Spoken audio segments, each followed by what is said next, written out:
Bakit sa akin nagsusumbong? Hindi doon sa mga nakadikit. Ano ba yan? Ano ba yung sinusumbong na mga nasa society, Ella? Ayun, siyempre.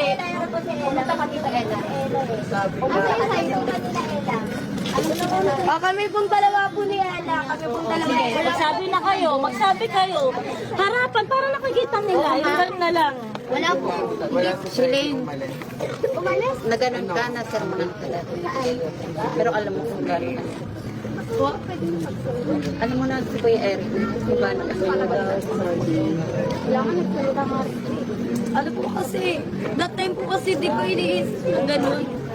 Kasi kung trip-trip lang po yun, bakit sa akin, dapat sa akin lang nangyari, pero bakit sa kanya rin? Anong sabi for you, Siri? Araw tayo nag-uusap. Wag niyong anuhin, nag-i-explain eh. Bakit ka sabi for you? Hindi, te, kasi ano, Nag-i-explain. O, ayan nyo lang Ito naman ang uusap para mahinahon eh. Diba? Sabi ko nga siya mahinahon eh. Kaya ano eh. Okay na talaga, putang ina ko talaga, putang ina ko. Kasi lahat yung tinago ko, ang hirap makipagplastika.